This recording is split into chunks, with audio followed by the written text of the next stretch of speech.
All right, guys, let's go. All right, in 3, in 2, in 1, we're live. We're live. All right, we have to wait and direct for the beat to drop. Do we really have, is that like a rule on this podcast? You have to wait for the beat to drop? Hell yeah, bro. It's just living in the moment. Yeah. Let's go. Yeah. Oh, You could go whenever you want to go, bro. hey, listen. Today's guest, y'all. We have a retired rapper. He retired at the age of 20 years old. Damn. He was in the rap game for a very long time. He might even do a freestyle over this beat. I don't know. I don't know. Is that are you calling him out? Nah, I'm not calling him out. No. We can't do that to our guest here. That's but I know true. he can perform, definitely. But anyways, today's guest, listen, I'm very excited to have him, okay? He is a 28-year-old young man. He makes $2.6 million a year. If you've done the math on that, that's like over $215,000 a month. Jesus. And he's 28 years old. He's a mentor to thousands of people. He's helped change a lot of people's lives. That's right. And he's an 8-year veteran in the financial services industry. We're very, very excited to have him on here today and very honored. Let's introduce the man, G2. What's going on, y'all? I'm happy to be here. What up, brother? Welcome. Man, I'm finally here, man. You're here, brother. Welcome to the show. Dreams to reality, baby. We here. That's what we're here to do. We're here to help people turn their dreams to reality. And you are living the dream, my friend. Well, somebody's dream. Yeah.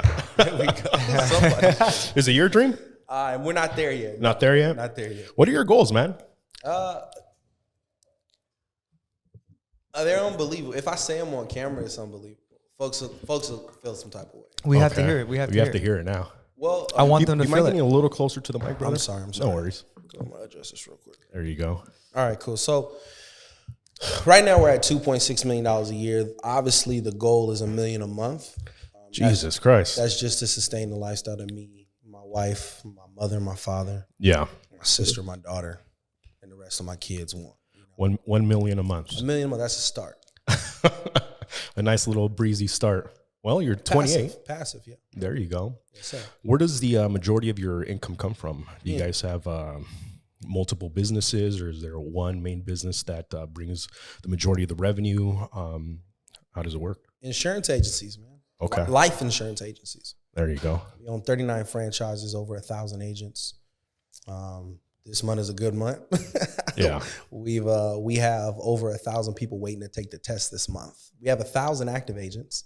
Yeah. That are able to do business, that are appointed, pass the test, so on and so forth. But we got over 1,000 waiting to take the test this month. Jesus Christ. Man, that's a lot. The exponential growth on that is. Yeah. So $1 million a month. That's where we'll start. So let's get into that, man. I want to hear your story of how you got into the financial services business. Like, I met you through your father. Right. You know, I met your dad when I was probably around 18 years old. And he was the first person who kind of exposed me to a different way of living, you know, because my whole life I was raised broke as shit, you know. My parents were both employees. Right. You know, we all my neighbors and friends and family, we all lived the same lifestyle. So I never really got to experience, you know, wealth or the good life, quote unquote. You know, so when I met your dad, he was driving a Lamborghini. You know, he was already making bunch of money, and you were a little kid, man. You were probably like, I don't know, you must have been like 8 years old or something. Yeah. And you were into rap. I remember you were like really into music, and that was your passion as a young kid. And your father was one of my first mentors in business, and every time I would hear him speak, he was just captivating. You know, he's a captivating person, extremely bright, and probably, I would say he's probably the sharpest business person that I know personally, you know. So being raised by someone of that caliber definitely has affected your life clearly in a positive way. Of course, yeah. And you know, not a lot of people are raised by entrepreneurs, you know, by business-minded people, by success-minded people. And success leaves keys, they leave clues, and you know, you were exposed to that life since the day you were born. Right. You know, so I wanted to talk to you about, you know, what was your life like growing up as a young kid in an entrepreneur mindset household, and how that impacted your life and how that led to what you're doing now. Yeah, no. So growing up, being raised by an entrepreneur is a little bit different of what you understand as normal, right? Yeah. So my mom, by the way, we don't give my mom enough credit. My mom is like the real MVP, you know? That's true. You know, she's a true, she's got the licenses. Yeah, my mom will tell you real quick. She was a single married mother, a single married one. Single mom, but married. Yeah. You know, that was my mom, you know, so she was raising Why us. is that? Because your dad was hustling all over the place? Because my dad was building a business, you know, and when we're 4, 5, 6, we don't understand it, right? All of our friends their dads are home at 5 o'clock and my dad's out building a business. Yeah. You know, but my mom's, I say she's a real MVP. Only reason I say that is because she was telling us, like, one day we'll be able to do the things that you always wanted to do while the rest of your friends are doing this, and this is their normal. Our normal is going to be totally different. Yeah. But everybody has to pay a price, Gary. This is what she used to tell me. Everybody has to pay a price. Wow. So you may not go to Disneyland today when all your friends are going to Disneyland, right? Yeah. But how many of your friends are your age and been to Hawaii? How many of your friends are your age and been to Puerto Rico? How many of your friends have a passport the way your passport is set up? Yeah. I'm like, I'm not trying to hear that. I want to go to Disneyland, right? Yeah. But just having that culture in the house, it definitely makes a difference. You know? So my mom is truthfully the real MVP. Yeah. Because she sustained me and my sister and basically built us to a position where we were okay living the entrepreneurial lifestyle. And, you know, there's ups and there's downs, and there's more downs than ups, and folks don't want to tell you about the downs. And we lived through a lot of that, and my parents did a great job in not exposing us to the downs. Yeah. You know, well, shout out to all of our moms out there. Shout out to Pat Kornegay. That's interesting because in most families, it's the dad that don't get credit. Yeah. Yeah. In your family, it was your mom who don't get credit? Yeah. Well, no, it's not that she doesn't get credit. She says, let them people know whenever you get a chance to speak that you got a mama. And I'm like, I can see that because your dad's he's influential. He's my guy. That's my guy. He's a star in his own. Yeah. Your dad's a rock star, bro. Yeah, no, appreciate it. And he's got the gift of gab, you know, so he shines. He shines bright. No. But your mom, you know, is also a really awesome person. Thank you. I appreciate it. And that's huge that you mentioned that she was supportive to your father as he was out there building a legacy for you guys, and she had the ability to understand what he was doing. You know, in a lot of households, it's not that way. You know, the partner is almost a hindrance sometimes. Right. Why are you out late? Why aren't you home? Why don't you do this? And they don't understand the purpose behind the grind. Right. You know, so I know Chris, before we even started the podcast, mentioned that that's something that he wanted to talk to you about was, you know, what is it like, you know, when you're building your business and you're having to put all of your time and energy into that and still have a family to take care of, you know? So now you're married as well, right? Yeah, married, just had a baby. Congratulations. Yep. How old is she now? My daughter's 10 months. Dang. How has that transition been for you? It's been awesome, dude. I feel like I've been training my whole life to be a dad. So it's cool. I'm quick on my feet, quick on my hands, you know? Yeah. Raising a superstar. Watch out for her. There you go. That's awesome. So you guys are going to keep the legacy going, huh? Well, of course, she's going to step into what she wants to, but my goal is to have her a cash millionaire at 5. Oh, my God. So we're investing a lot of money for her, setting her up right, but then also to get the business, like I said, worth $100 million. Yeah. Through life or death. You know? That's another thing I want to talk to you, because when I first met you, like I said, you were really big into the music industry and the hip hop and rap scene, and you were an artist yourself, and you had a record label, right? Distribution company, and that was your passion, you know. And like you said, your daughter is going to have her own passions and her own way of thinking and her own person. But tell us about that. You know, how you got into that industry and how you transitioned from that into the financial services world. Yeah, no. So my dad was in the music industry before in the 1980s. He did all the voting for the Grammys, still does actually do a large amount of the voting for the Grammys. He was a DJ as well. He did a lot of after parties and things of that nature. And so growing up, there was always 2 Technique 1200s in my house. So naturally, you gravitate towards it. You start playing with it. Yeah. You scratch a couple records, get shown out. Yeah, he's like, bro, you scratched my Marvin Gaye record.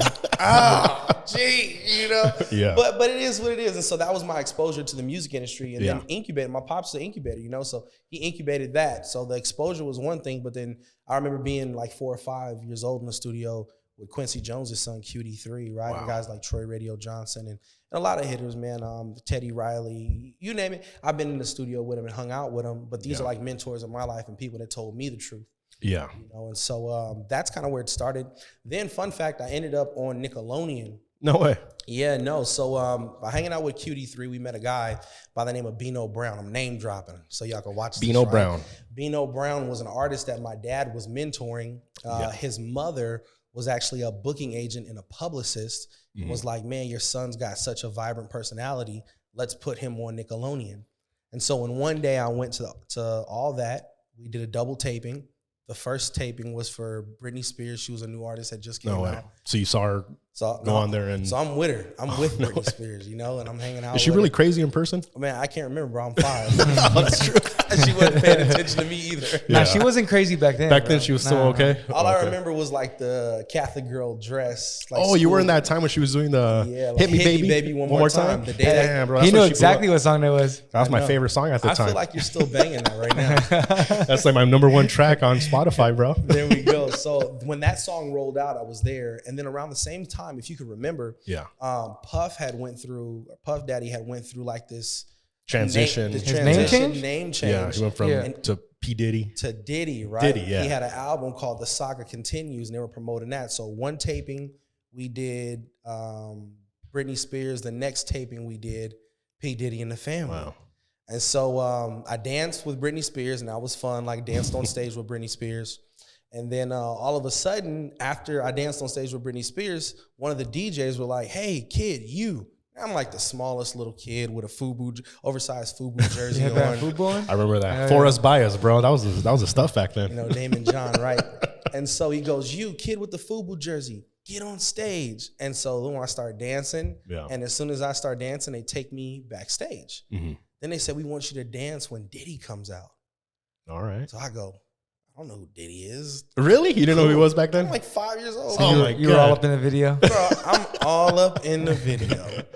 I got to go watch it now. He's exactly who Suge Knight was talking about. Right. Watch this. You ready? So boom, Diddy comes out. I'm dancing with him. Yeah. And my dad is kind of like, he's in the crowd. My dad has to be in the crowd, but he has to stand behind the kids, right? Yeah. And so he's kind of like, not necessarily nervous, but he's like, his mind is blown. Like, dude, you're dancing with Diddy. And I kind of see my dad. He has like this face of like a big, juicy smile, you know? And I'm like, oh, man, this is cool. Yeah. Then that ends. They take me backstage. Mm-hmm. And I'm spending quality time with P. Diddy. Wow. And that's when he goes, hey, man, I like you. I like your personality. You got a swagger to you. You got this. And he says a bunch of stuff. Then my dad finally gets back there. I go, Dad, give Diddy a card. Mm-hmm. Long story short, that's when we started that relationship. Also, that same day, I met Nick Cannon, who later plays a very influential role in my career in the music industry. How was he influential in your music career? Well, he started a record label called Incredible Records. Mm-hmm. And then I actually had a chance to be a audio engineer with them. And then I actually ran distribution for 2 of his groups. Oh, so he had his brothers had a group called Writers and Artists. Yeah. He had an all-white boy group called 4Count. Yeah, I remember that time and when you guys were doing that. Yeah. Yeah, it was a good time, man. And I think he came to like an event or something. He came to a lot of events, being honest with you. He shot a movie at my house called 16 Summers. Mm-hmm. Then after that, he had an artist named Kreese that I had connected him with, and he actually ended up getting signed to Incredible Records. Mm-hmm. Funny story, Kehlani, the singer, the R&B singer, I don't know if you know her today, but she was a part of a group called Psych Ward Druggies that we were running distribution for as well. Oh, wow. And it's crazy. So when you look back at that time, we were doing a lot, but at 15, 16, 17, 18, it was great stories. And I accumulated all these great stories and these experiences, but I never accumulated any finances. Yeah. You know, and so kind of like, dang, I'm 18. I still got to ask for money. I'm working, but I'm like, I got all these cool stories and I hang out with all these cool people, but where's the money at? Right, I'm getting paid in Little Caesars, hiding ready boxes. Like, this ain't cool. Yeah. Like, are we getting paid today? No. You ate though, right? Like, you know, craft services takes care of us. Yeah.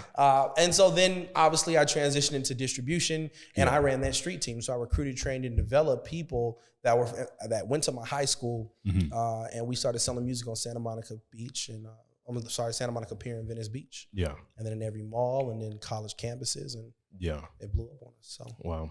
So what led to the transition from having that distribution company to deciding? Do you still have it, or did you guys? Yeah, no, I filed bankruptcy when I was 19. Okay, so was it just it wasn't financially profitable and you decided to start a different business, or was it that you just didn't have the passion for it anymore? You know, they say most entrepreneurs, you know, it takes them a couple of businesses before they find the thing that makes them successful. luckily for you, your dad already had an awesome, successful business, right. you know. Yeah. But at the same time, do you think that was like a learning experience for you, or was it, you know? Yeah, tell us about that. Yeah, no, 100%. So the downfall of Drop Squad, right? The last days of Drop Squad, we were doing two things. We were trying to work with independent artists, and if you could imagine, 2012, everybody had a mixtape. Everybody was a rapper. Yeah. So, I mean, your pastor's a rapper, right? Your financial advisor's a rapper. Everyone's a rapper. Everybody's a rapper. Everybody had a mixtape on Dat Piff, Hot New Hip Hop. Everybody had it, right? Yeah, I had one too, bro. Oh, yeah. I believe you. I believe you. Hey, Little Annie. He had an album on Dat Piff too. You Several. did? No, you. Oh, yeah, I did. Yeah. It's actually still up there. They need to go check it out. No, they don't. Yeah, they do. You're like, no. You'll be disappointed. You'll be disappointed. But the transition basically happened because everybody was a rapper and nobody wanted to work. Yeah. Everybody I came across was an artist. Nobody wanted to get into sales. Nobody wanted to make money. They wanted to make money being the artist, not distributing the product. Right. And they don't know. Most people at 19, 20, 21, even up to their 30s, a lot of the people didn't understand that the money was in distribution. It doesn't matter the product. Yeah. As long as you got distribution, you're going to win. And music is something that numbs the brain, right? It soothes the soul. It's something, if the product is good, people will pay for it. Right. And so the transition happened. We actually broke into Canada. We started recruiting, training, developing people in Canada. We hired 500 people in one day. Realized that to take the Canadian currency, you need a Canadian bank account. We didn't have one. You're like, shit, we're already messing up. This is before digital music, so we had physical copies. Yeah, we had to deal with customs. Yeah. Oh my God, bro, it was the biggest headache of my life, and the transition wasn't going to be profitable. Just to take it from America to Canada, where we were booming, it just didn't make sense financially. Yeah. And then I fell out of love with the music industry. I got burned. We did a Lil Wayne event. Lil Wayne didn't show up. Oh, man. And that hurt my soul, you know. Yeah. Humbly, I decided to get out the music industry. Then my grandmother passed away that same year. Wow. You know, and so all of that kind of happened. And I was like, you know what? I'm sitting here spinning my wheels, trying to find a business that works. And I'm money motivated, you know? So it wasn't the fact that I could be a big rapper. See, I know that no matter how much or how good your talent is, if you don't have a check behind you, you're not going to make it. Exactly. So if I could go out and make some money, I can come back to the music industry. Yeah. You know, that's my thinking. So I was like, I need to learn how to make some money. And so being honest with you, you guys knew how much money my dad was making. I had no clue. Yeah. Man, black household, you ask your dad how much money you make. Like, I think you trying to size him up. My dad's a big guy, you know? He's not aggressive, but it's like, you just kind of know. Like, oh, you know, your dad's gangster deep down inside. No, you're like, something's different. I just can't pinpoint it, right? I don't know, everybody's driving Lamborghinis, right? Yeah. But watch this, though. So at 20 years old, I asked him a question, said, well, I know what he did, and I knew it was insurance, but I didn't know like to what effect, what he did. He's never with clients. Yeah. Like, how are you big in the insurance industry and you're not with clients? Right. You know, and so I was just kind of scratching my head, and I go, how much money do you make a month? At 20 years old, I decided to ask him. Yeah.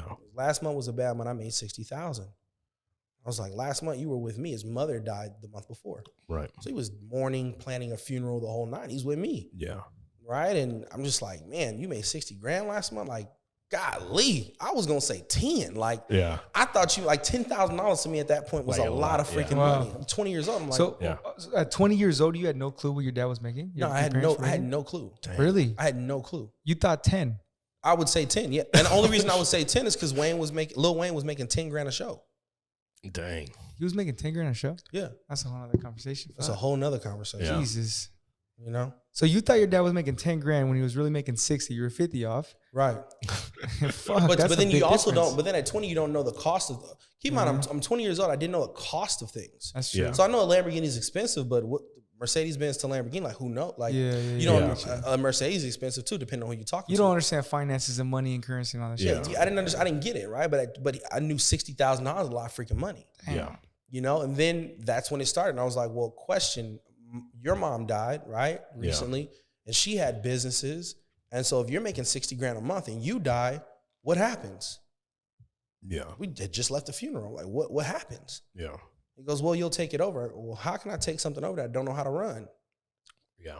Right? My father and his brothers didn't know how to run my grandmother's church or operate her real estate. A lot of those properties were on Section 8. My grandmother did a lot of modification and due to predatory lending and that whole situation that was happening in 2008. Like I remember that became an issue. And so those properties didn't transfer. We were able to keep one. Dang. We were able to keep one. And it was and by the way, they were inheriting debt. They weren't paid off. Yeah. You're taking over the loan. I'm taking over. You see what I'm saying? Like, thanks for the loan. But in my head, not understanding, it's like, man, you lost property. You lost ownership. We had ownership. Lost the headache. Yeah, but they really lost the headache, right? Yeah. But in this conversation, it was the headspace that I was in, you know? And so as we started dialoguing, and I was like, man, dude, I want to do what you do just so I can learn how to do it. Yeah. I didn't get involved in the insurance industry to be the best agent and to develop leaders and to speak on stage. And I didn't do it for that. I just wanted to learn in the event of him passing away tomorrow. Like, I want to know how to operate it. I could pick up where he left off. Yeah. And so obviously that's turned into what it is today, you know? Yeah. And that's Chris's fault, by the way. Why is that? Because when I got involved in the industry, my dad said, here's this kid, he's 19 or 20 years old. He's making 10 grand a month. I need you to be like him. He was making what you thought your dad was making. It's crazy because that was a big number to me. So literally, like, damn, 10 grand. Hey, look, I had been talking to, my studio was across the street from his office. So I've been talking to Chris, having conversations with Chris. Chris over here making Lil Wayne money. For years, right? And I just I know Chris, but I don't know, like, I'm not like that. How much money you making? Bro, I'm not gonna size nobody. Because I know how much money I'm not making. You see what I'm saying? So I'm not about to, I'm not gonna bring it, because guess, hey, what do you do for work? The responding question is, what do you do for work? You're like, oh, that's a good question. He's like, I want to ask you about your money. I ain't making no money, right? Yeah. And so he said, Chris is making $10,000 a month doing this. And I go, God, that's a lot of freaking money. So long story short, we end up going to a Buffalo Wild Wings, and I'm having a conversation with Chris, and I'm like, man, like why do you do what you do? Like, what is like the reason that you're hustling like this? Like, why are you killing it the way you're killing it?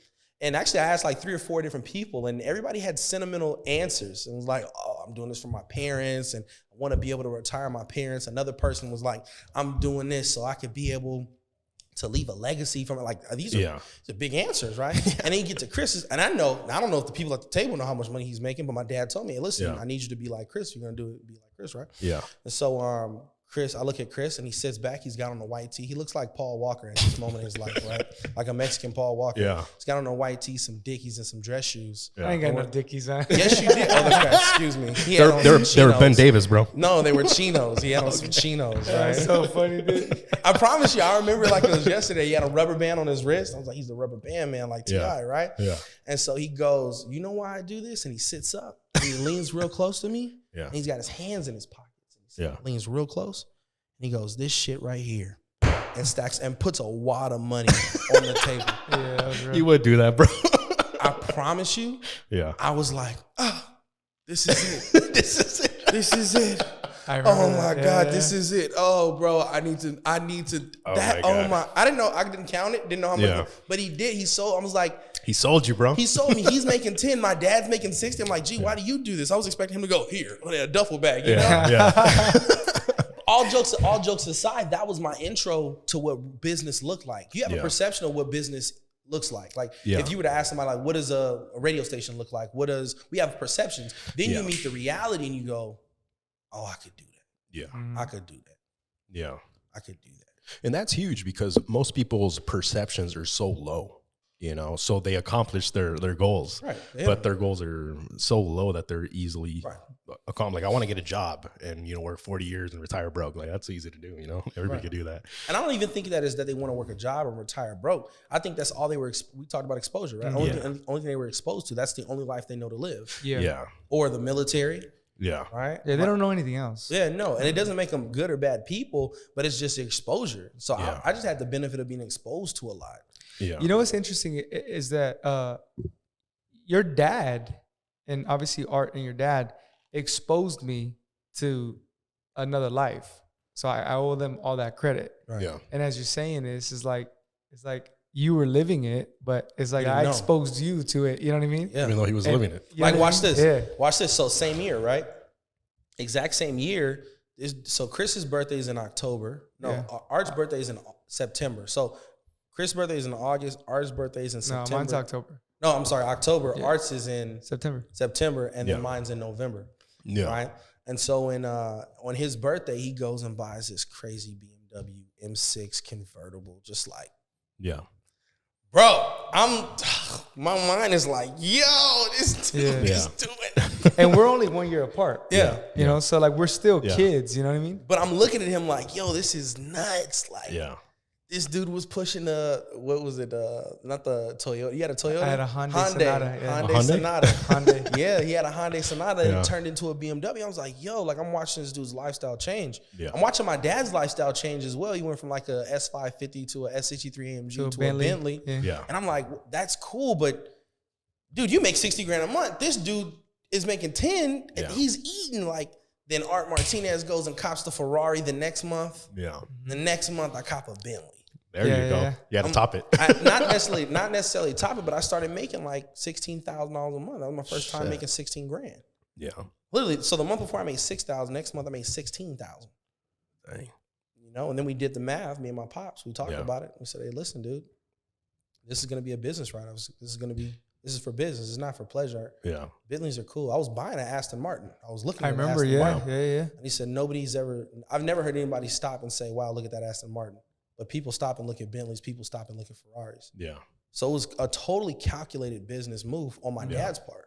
You were what, 21 when you got that? Yeah, I was 21. Yeah, right? Yeah. So it's a business write-off. Yeah. The car, you can write it off 100%, completely. 100%. That's crazy. 100% write-off. Wow. It's a company business. And it's a marketing tool as well. That's what it was. You know, people look at your lifestyle, they see what you're driving, they see the lifestyle you're living, and they want to live that lifestyle. Right. And so before social media, it was during social media was a thing then, but I wasn't using it in that way. Yeah. For me, it was like, bro, I'm a hometown kid. I went to Los Osos High School and dropped out at 15. Everybody knows that. Yeah. You know, I'm in the music industry. I'm throwing parties. People know that. So I'm a notable person in my community. Yeah. And I went from driving 2008 Benz to 2016 Bentley, 2015 Bentley Continental GT. Yeah, you went from a C300 to a Bentley. Blue Bentley, yeah. So it becomes notable. So now it's a conversation piece. Yeah. Now people are like, damn, G, this you? Like, what are you doing? Right. And that's the question. And then I can expose them to that. And I think the proof of concept wasn't me. The proof of concept was all these different people that were having success around me as well. Yeah. You know, I grew my business, man. Yeah, one thing that we were talking before we hit record on these cameras was how you have a feeling that things are predestined, that there's certain people in your life that are meant to come into your life to get you to your destiny, you know? And we were talking about the book, The 5 Degrees of Separation, how you're 5 people away from someone that can drastically change your life, you know? So you said you felt like your whole life you were destined for this. You know? So not necessarily destined for this, but I think it was set up. So even in my failure so here's what happened, right? So I stopped going to school at 15. Yeah. It's easier for me to say I dropped out. Yeah. Unfortunately, I got into an altercation with a person. Tell us what happened, bro. Man, I'm totally not proud of this. Like, we've all done things that we are not proud of. Yeah, no. But they're things that shape us. It's monumental. To me, it's monumental. Let's hear it. So I was in school. I'm a sophomore in freshman math. Okay. Semester 1 freshman math. So I didn't have the credits. Like, I'm totally not paying attention to school at all. Right? Yeah. And I was sleeping in my math class. This kid balls up a piece of paper and throws it at me. Bam, hits me in the face. I was dating a young lady in the classroom. And so hell no. When they hit me in the face, my pride is hurt naturally. Yeah. And then I looked at her. I'm like, yo, who did it? And then so she points him out. We get into a fight in the classroom, right? Okay. Remember, I throw house parties as well. But my dad is kind of cool because he's like, gee, it makes sense. You throwing a house party, who's going to come? The students are going to come. Yeah. Why don't you hire school security? So school security technically was on my payroll, which is crazy.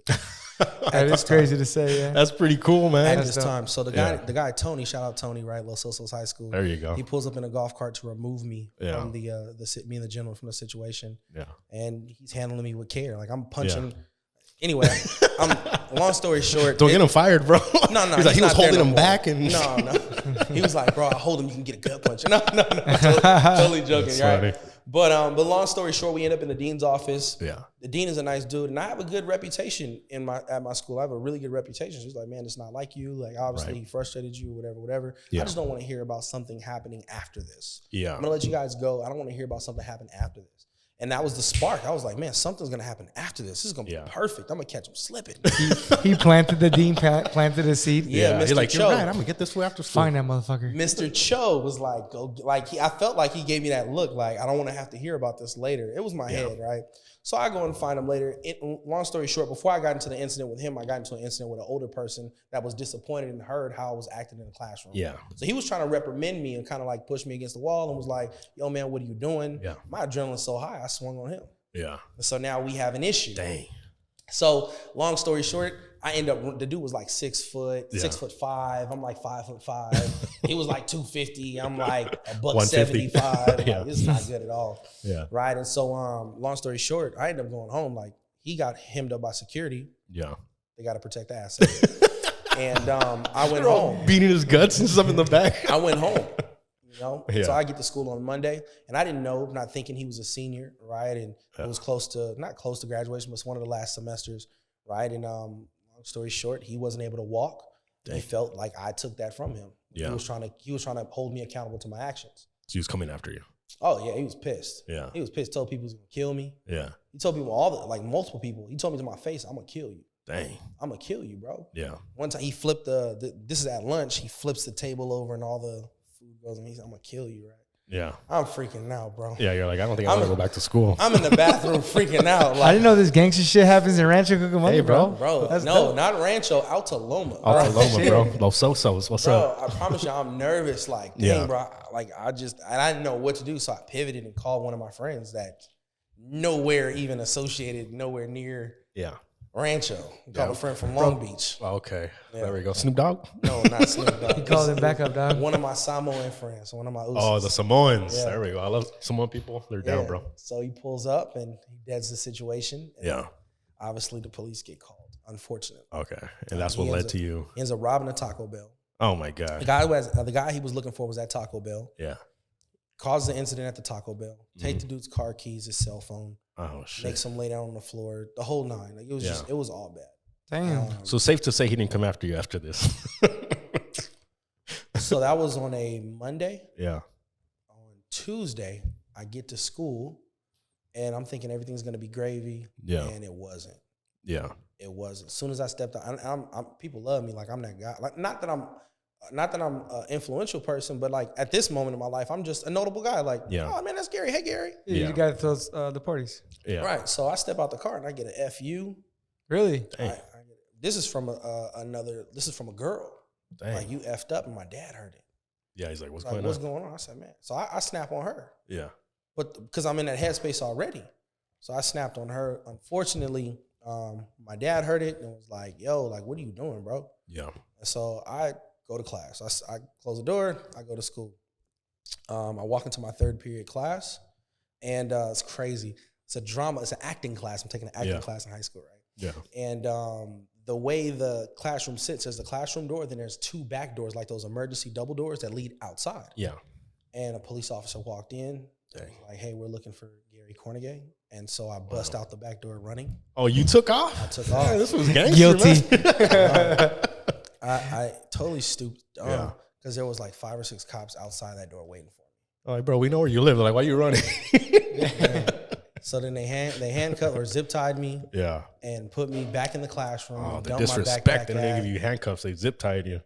So damn. Long story short, they had to call my parents, and I co-conspired in a strong arm robbery. Wow. And so and you're how old at this point? I'm 16. Okay. Yeah, I'm 16. And so actually no, I'm 15. Man, I'm 15. I'm not 16. I'm 15. I'm getting ready to have a birthday. Mm-hmm.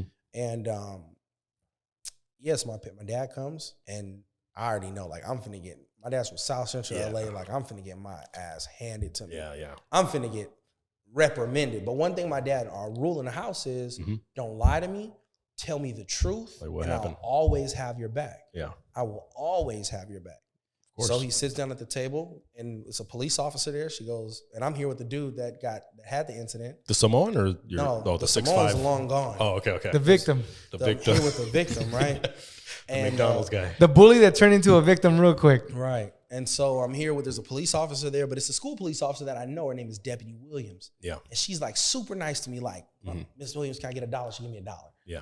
Now she's not nice. She's like, Gary, Listen to what she said. She goes, and Kim, I'm small. Yeah. Gary, if you get to acting crazy in here, I'll pepper spray this whole room. And I'm like, Miss Williams, me? He crazy, right? Pepper spray him. Yeah. Long story short, you guys, my dad says, listen, here's what's going to happen. You guys are trying to expel my son out of the district. That's not going to happen. That's not going to show up on his record. So today's his last day in school. So he took you out. He took me out of school. Okay. So it was like, you're going to get fired, so you quit. Yeah. That's one step ahead. So I remember at that time that you were homeschooled. I didn't know that story. Yeah, that's the reason. I was like, I thought he just made you homeschool because he wanted to teach you the entrepreneurship game. No, I was homeschooled before that. Oh, okay. I went to high school because I wanted the interaction. And so, oh, that's right. I remember now. And so all that stuff unfolded. I ended up at Valley View High School. Yeah. Is that like a continuation school? It's a continuation school. My brother went there. But they treated me like an animal. So they had like a cage. They have a cage. I don't know if you still go there today. I literally drove back. Yeah, it's like a prison. It's like a prison. Yeah. Yeah. So I had to take my lunches in a gate. So it's like a lunch table, and then there's a gate around the lunch table. Yeah. Which is crazy. Yeah. Because you're thinking like, I'm not like the rest of these kids. I'm not a bad student. I just had bad circumstances. And everybody says that, right? Yeah. I didn't do it. Everybody in jail when you're in the cell. I didn't do this shit, dog. Yeah, neither did I. So long story, very, very long story short, I ended up being able to spend more time with my pops, being able to be more present, being able to learn these things, and then being able to actually build a business because I didn't have to worry about school. Yeah. Ended up graduating early with a 3.5 GPA. I actually got accepted in every college I put an application into and chose not to go to college. Yeah. Because I had a thriving business at the time. Yeah. So how old were you when you got into the business that you're in now? 20 years old. 20 years old. Okay. How was your beginning? Was it something that just came naturally to you since your dad was there as your mentor, or did you struggle in the beginning? Tell us about that journey. No, I struggled. I leaned on Chris a lot.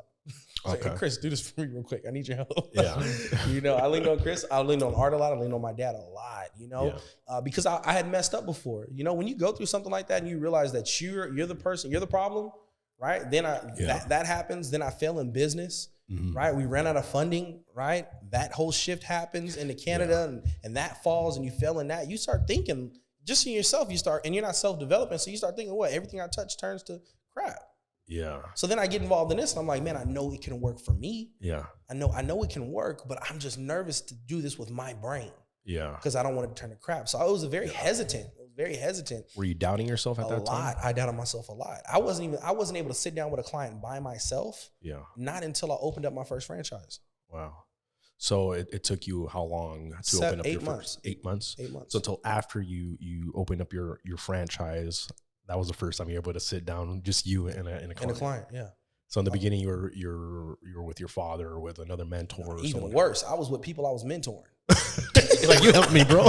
I was with people I was mentoring. He was figuring the shit out with them. Yeah. I'm like, yo, bro, like, hey, Craig, can you do this appointment for me? Yeah, bro. Yeah. Like, he was more confident in that area. I was more confident in new hires, orientations, going through the system. I got a question. Do you think that, because I get it, we come from the same business, so when you're starting in your beginning and you're obviously you're nervous, you're scared, all that other shit.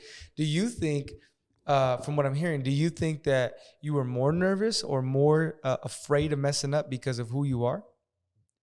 Yeah, that was a big one.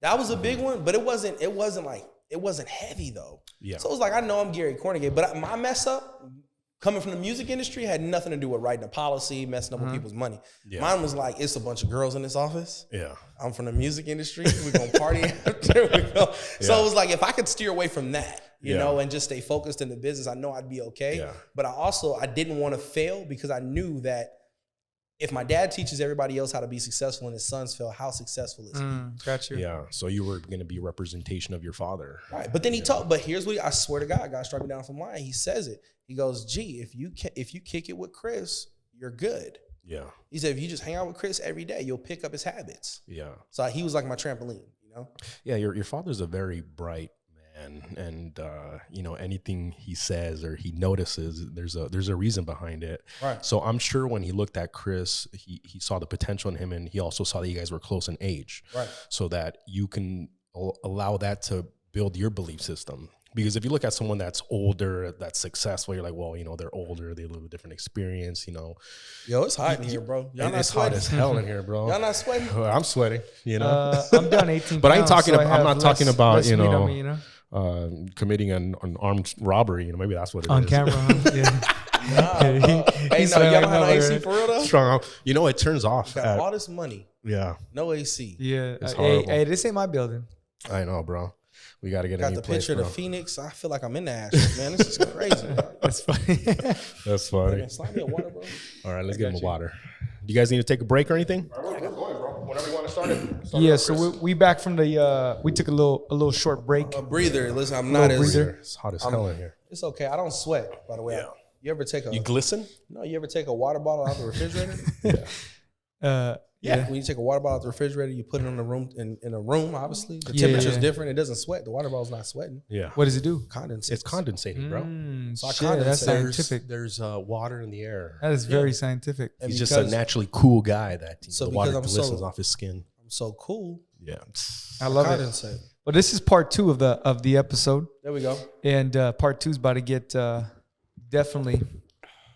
It's about to get juicier. Let's do it. Cool. This is gonna be the most watched. This is gonna be you guys' most watched podcast. I believe so.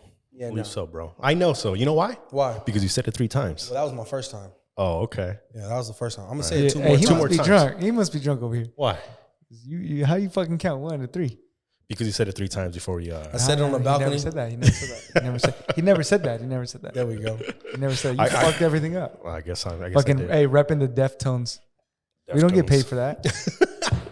And they got the trademark on top of it. I know. Look at that shit. Hey, he about to get kicked off the podcast. Don't worry, He's okay? gonna have a big blur on his chest. Then he's got the HP logo right here Yeah. as well. HP. What else do we Jeez got? Louise, man. By the way, let's take a pause for the cause for the company that pays the bills around here. You guys can't see it on this camera, but on this camera you can see sponsored by Suavecito.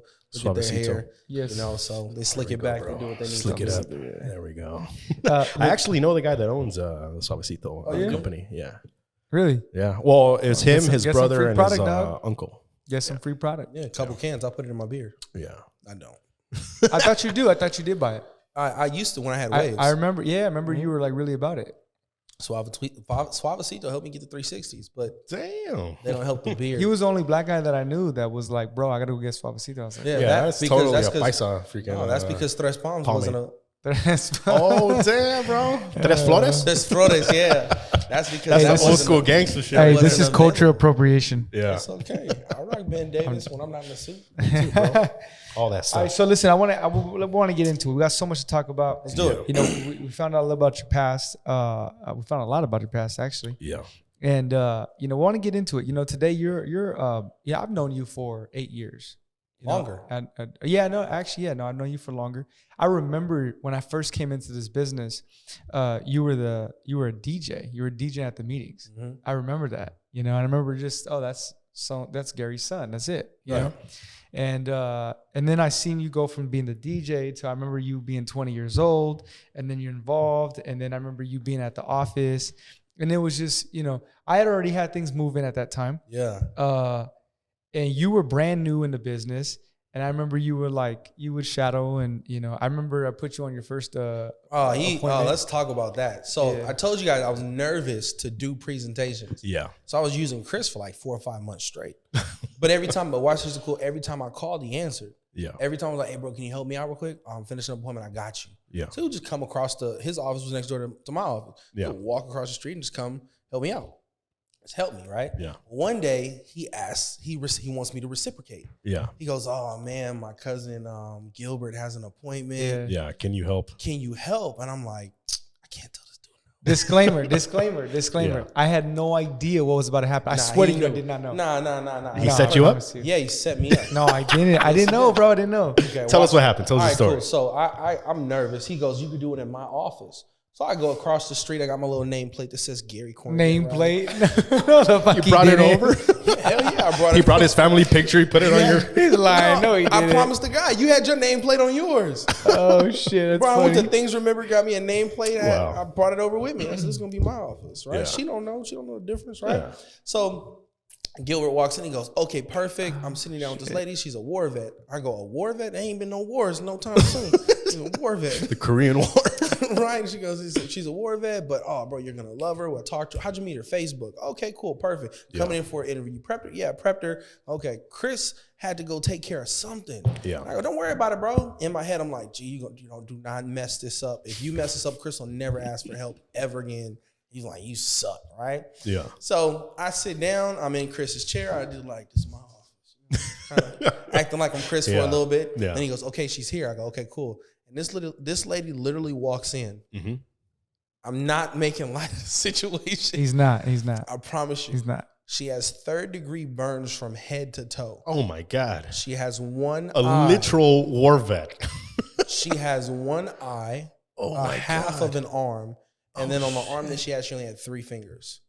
Oh, my God. Was she like in like Iraq war or Afghanistan or something? She was in a fire. She was in Iraq, and I think something the vehicle that she was in had been bombed. Yeah, an AED. Yeah, long story short, she survived, thank God. Yeah. But this is her appearance. Wow. That's intense. That was his first appointment that he did. The first appointment you did on your own was with someone that was like blown up in a car? On the first segment, he just told you how he would avoid doing appointments. Yeah. Right? That's what people with 2 eyes. And 2 arms and normal skin. Oh my God. Now I promise you, I didn't know. I promise you I didn't know. I just, my guy Chris didn't want to do that one. No. I would have done it. My guy told me, he said, hey, I got an appointment. I was like, dude, I got some shit to do. Did he tell you this lady was burned? He did not tell me. I promise he did not tell me. Oh, okay.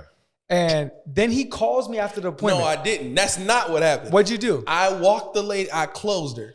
She joins the business. But how'd you, okay, go ahead. I literally walked out of the office. Art had like this couch right by the front door, and he's sitting there with his legs crossed. Go, how'd it go? Because I got back. Yeah, that's what I wasn't going to interrupt you. Whatever, he was there. He was there, and I remember being like, dude, "Oh, bro, that would have been." That was his way of telling me, like, "Don't you ever call me for an appointment." It went great. Bro, no. I got back from what I was doing, and I would have never done that on purpose. Yeah. But anyway, so that's a real story. Today I have a beard. There you go. So that was So my point was, right? I've seen your evolution. Right. I mean, you've had a legit. It's crazy the evolution I've seen. You know, as I think about it, from being a DJ at 17 years old, right, to getting involved, to you and I got really close. You know, and even though I had the business already moving at that time, and you were just getting involved, we're still the same age. Right. So we're still growing at the exact same pace, really. Yeah. You know, it's just I learned the skill sooner than you did. That was it. That's right. And your father was the one that taught me the skill. Right. So it's like I don't take a lot of credit for it. And so when you came in, we got close and we started working together. And then, you know, we started competing, you know, and then that kind of like, that was an interesting thing because when we started competing, it was like, we were like hella close. Like fucking best friends type shit. Yeah. So now we're like best enemies. Yeah. You know what I mean? And we're like, man, fuck that fool. Nah, fuck him, you know? And that's what it turned into, you know? Yeah. But it's interesting because when you look back, it was the evolution of just maturing while you go through all this stuff. Right. You know, and making money and me losing money and all kinds of different things. And so buying exotic cars and all this other stuff. Right. To now fast forward and 8 years later, and I see you today. You're very refined. You're very, you get on stage in front of thousands of people and you look like a master doing it. I don't feel like one, bro. I can imagine. I can imagine, but that's right. How good, how good you come off. Appreciate it. Yeah. You know? And now you're a very, very influential person. It's not like, and I want to say this because it's not like, oh, that's just so-and-so's son. Yeah. It's not like that anymore.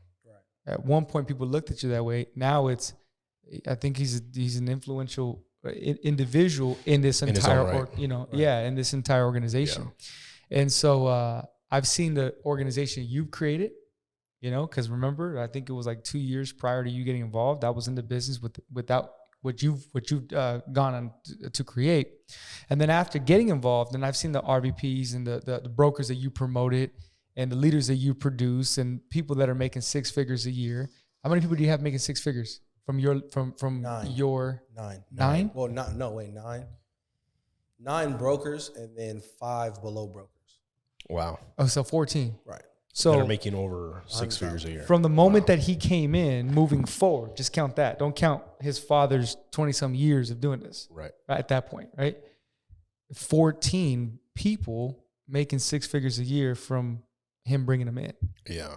That's big, dude. Right. Yeah, he's impacted a lot of people. You know, that's huge. So if you could talk about, because I know all the people. Right. And they're all very eccentric. They're all very out there. They're all different in many different ways. That's right. None of them are very like passive and wimpy. They're fucking aggressive. Right. So how did you figure out how to lead an individuals like that? Trial and error. But then having the right kind of people around you. Yeah. A lot of the leaders that I have today, we all actually got involved in the exact same time. Mm-hmm. So if you look at like a Vivian Diaz who makes $300,000 plus a year, yeah, I joined in January. She joined the business in August. Sergio Castanon over $250,000 a year. He joined in July. Mm-hmm. Elvira Ortega getting ready to break 6 figures is July. You know, so we all joined. Adrian Anderson November. Yeah. You know, so you start looking at that and you start going, okay, cool. Well, there's something different about this group of people. Yeah. Not discrediting the others, but the one thing that and you kind of said it on the first segment, was we all had a chance to grow together. Yeah. And because we had a chance to grow together, we're not carrying it so heavy. You know? So it's like I probably did about 90 appointments with Vivian, 90 appointments with Vivian, and didn't close nothing. No way. And didn't close nothing. And I remember getting in the car and her going like, Gary, it's okay. You'll get better. And I'm like, she was consoling you? She was consoling me. Shit. Dang. You know, she's down, bro. You see what I'm saying? Yeah. But you don't have people, like everybody's not like that. Yeah. You see what I'm saying? Or even something as simple as like Elvira, who was older than me, right? So I was 20. Elvira's like 28. Yeah. Wow. So she's listening to me. I'm talking about leadership skills that I think work. And she's like, that makes sense. Yep. Yeah. All right. Okay.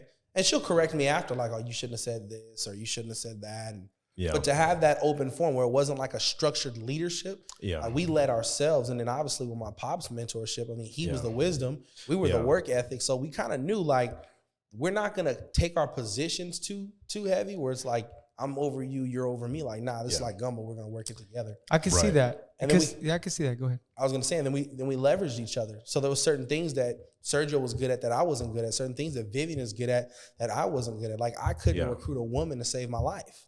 Yeah. Like, I'm trying to like, guys, we got to get some women in here. It's getting real musty in this room. Like, because too many guys in the room. You start slapping each other in the back of the head. You know, start nut tapping each other. I need some feminine energy in here. It's too much. It's too much going on. It's weird, right? Yeah. They throw the gloves on. Let's the gloves on. Let's go out. Like, oh, I don't want to do this. You know.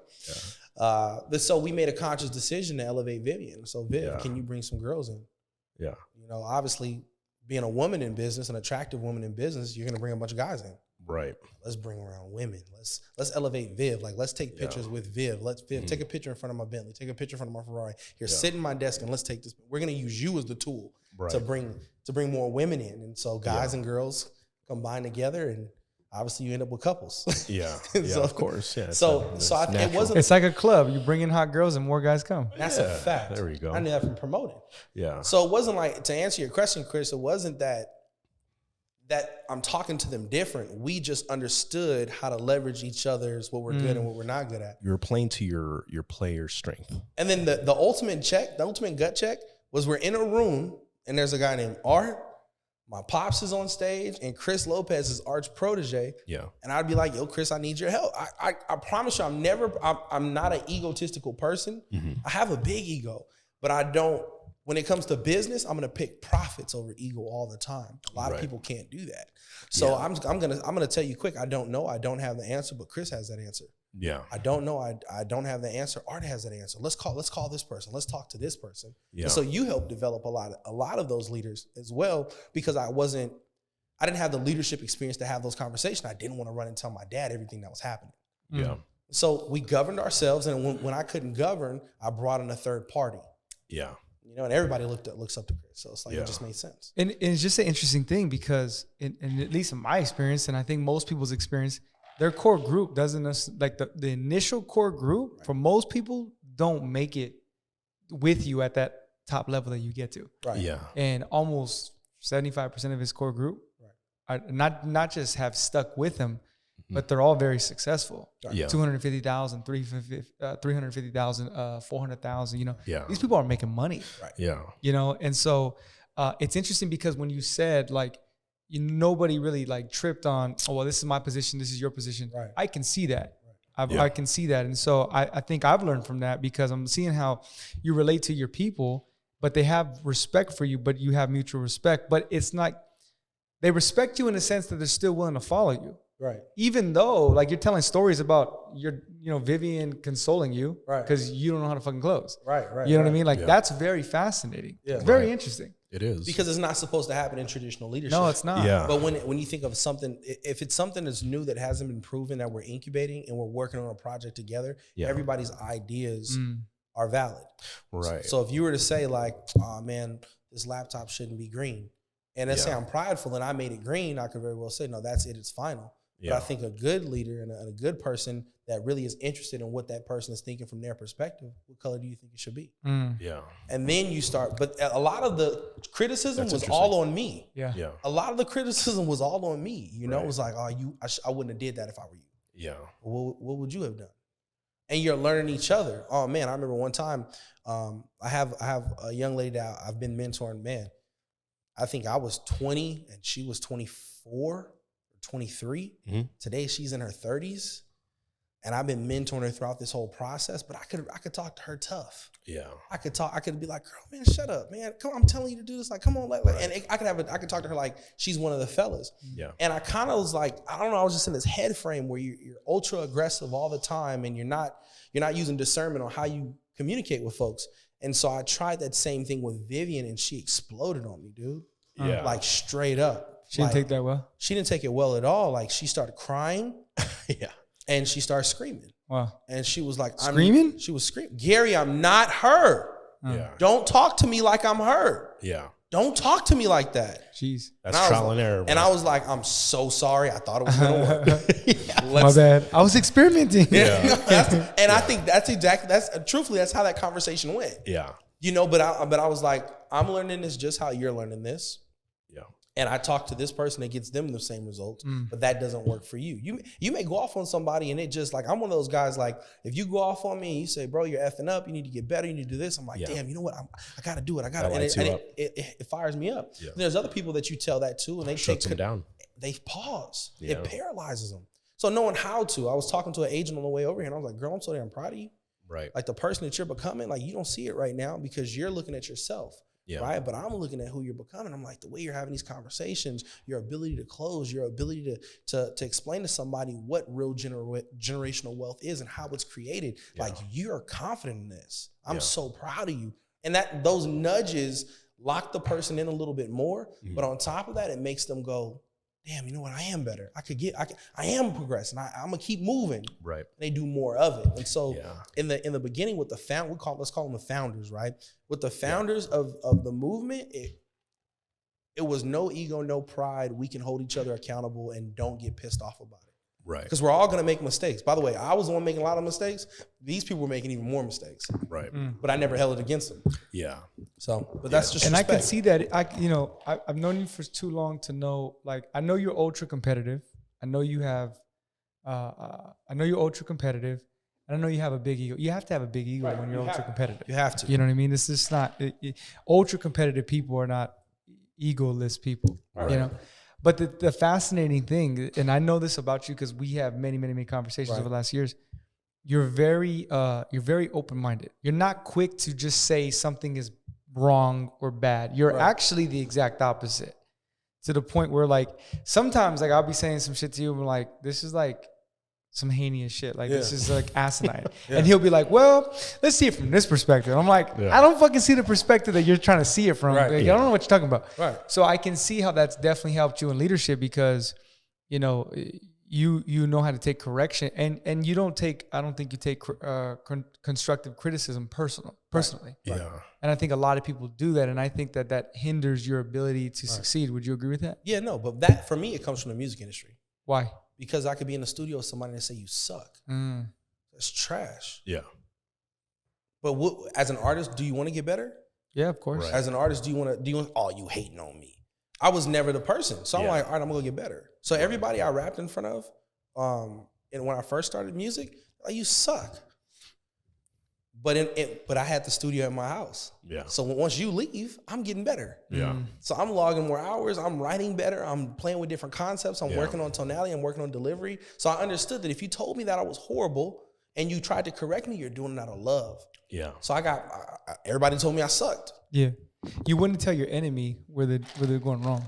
Right. And if you do, you're stupid. Right. Exactly. Because you shouldn't tell your enemy where they're going wrong. Yeah. Right. You're here to beat them. And if you're smart, you take that constructive criticism and you realize that, okay, there's some areas that I need to improve on. Yeah. But then there's other people that's like, I don't give a damn about the constructive criticism, just being honest with you. Why is that? You didn't respect them. I didn't respect them as people.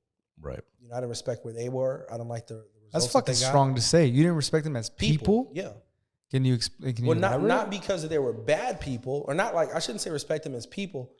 No, I'll stick with that. I didn't respect them as people. He's doubling down right now. No, here's why. Because I didn't like the results that you were trying to get me to be. Yeah. So if you say I should do this, this, and this, and let's say I did take that because I took a lot of constructive criticism at the time. If I would have listened to you, I would have the same results that you have. So I did have the discernment to know who I'm listening to and who I took constructive criticism from. Right.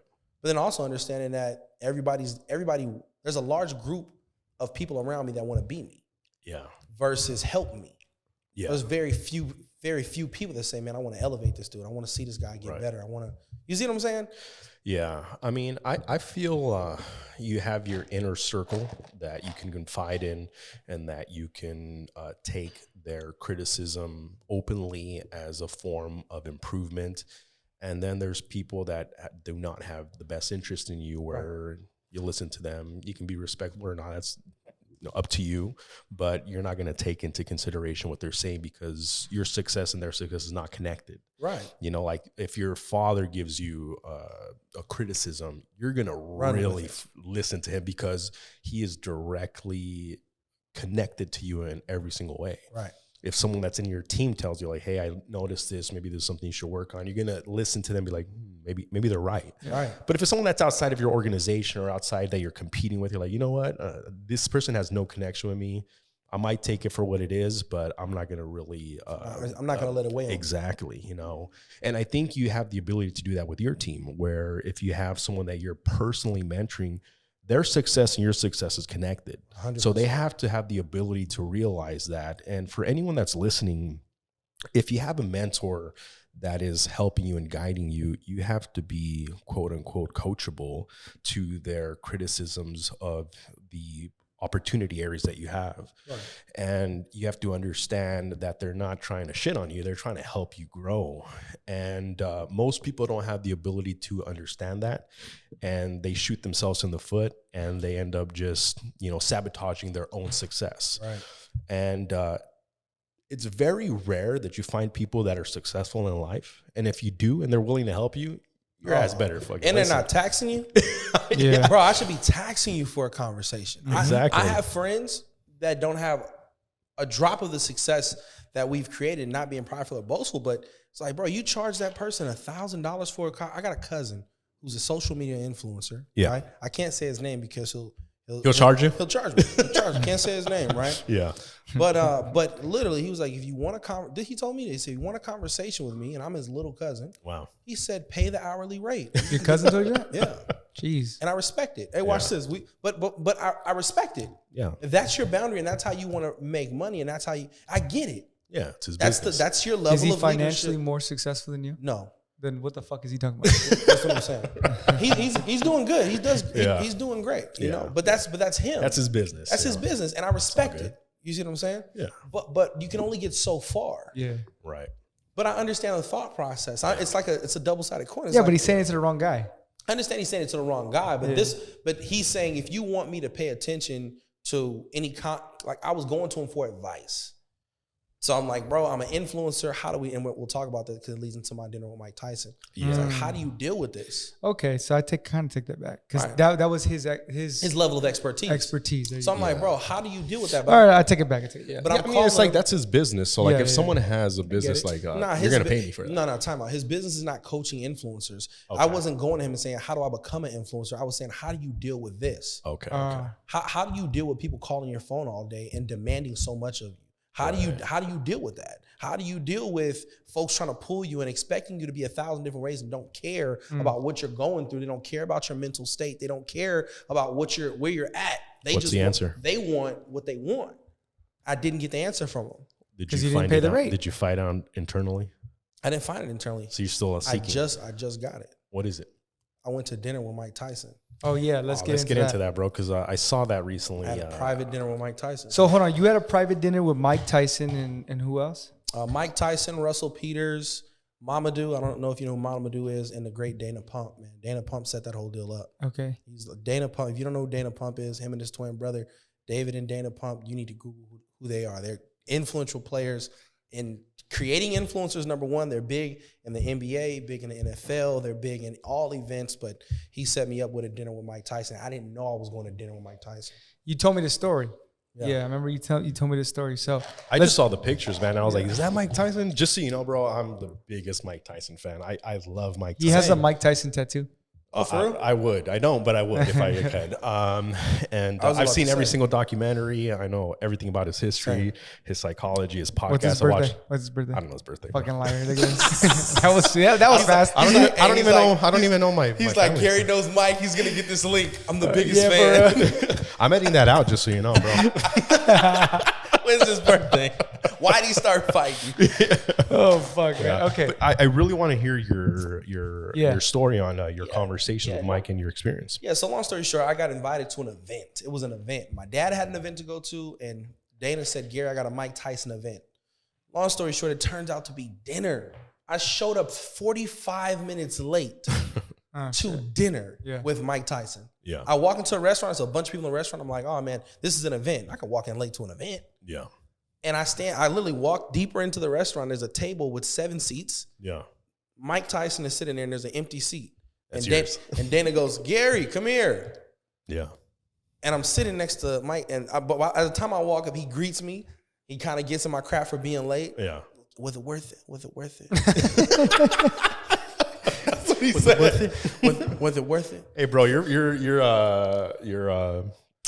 what's it called? Your impersonation is really good, actually. Yeah, no, well, I hung out with him. We talked. I can't do that, Liz. I hung out with him. Then I went to his house like 2 days later and hung out with him. Yeah. So watch this. So we sit down. Well, first of all, he goes, "You're always late, man. I ordered pizza. Imagine if I would have waited to eat my pizza." I'm like, damn, I feel like crap, dude. Yeah. I thought y'all was coming to an event. I didn't even think you were gonna be here, bro. Yeah. And so I sit. As soon as I sit down, people start rushing him. He had been there. TMZ's outside, literally TMZ and like 10 cameras are outside of the door taking pictures. Bro, so I'm sitting there like, bro, you've been here. You said you've been here for 45 minutes. Why are people still walking up to you? Mm-hmm. Like, so he offers me pizza. I take pizza and we start talking. I'm sorry, he starts talking to the people and they're pulling on him though. They're not like respectfully like, hey, Mike, like they're grabbing his arm. Hey, Mike, take this picture. Like, and one of my things is like, I never verbalize this, but it's like, I don't like when people touch me. Like, when you just walk up and pull me, like have a like I'm a human, talk to me, and I'm loving, like talk to me all day, but you pull me, and I saw it, I'm like, Mike goes through some crazy stuff. And this was right after he got into the deal with the boy on the plane. I know. He's like, I'm about to beat the shit out of someone else. Right. So I'm sitting here like, wow, I wonder how he's dealing with this. They don't know Mike Tyson's crazy, bro. No, I think it was the opposite. Like they know Mike Tyson's crazy. Oh my god. So and they're trying to get like come on, I'm trying to get a lawsuit going. I didn't get that. I wasn't feeling that energy, but I was really more so like they're just testing him. Like he had there was one time when he had like literally right when we sat down, he's taking a bite of pizza, somebody grabs him, but he just puts the pizza down and takes the picture and loves on him and talks about him. Yeah. And so I was like, I'm gonna use it. By the way, my arm is touching Mike Tyson's arm right now. And I'm trying to figure out I'm in my own head, and I'm like, how am I gonna? I gotta talk to Mike about something. I'm totally starstruck on the inside. On the outside, you're all acting all cool, but it's like it's Mike Tyson, man. Yeah. You know, I'm playing it cool. Yeah. And so I go, I gotta ask him something. I go, hey Mike, how you get used to this? Yeah. How do you get used to this? Yeah. And he goes, used to what? And I go, how do you get used? Like people just walking up, pulling on you and asking for autographs and like you can't even eat. He goes, you either get used to it or you kill yourself. Oh shit. That's pretty introspective. He goes, but man, you're here. You're amazing, man. You're obviously doing something good. Yeah. Like, bro, you're strong. God made you strong. You good. You can deal with this. This is nothing. You take a picture, thick hand or something. Yeah.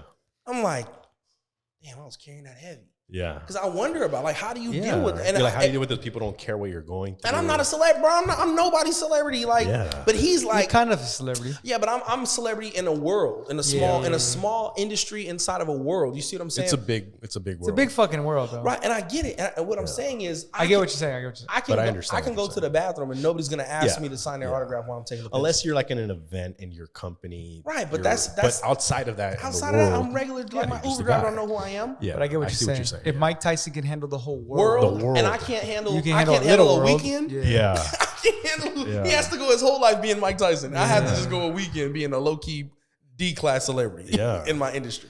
That's crazy. That's actually pretty insightful. He's a very insightful guy. Oh man, he's super insightful. He has a great memory. Yeah, because you know how you meet. He's a historian, dude. He knows everything about the boxing history. It's totally random, but I just saw a podcast with him. Yeah. And they said, everybody in the history, who would you want to fight?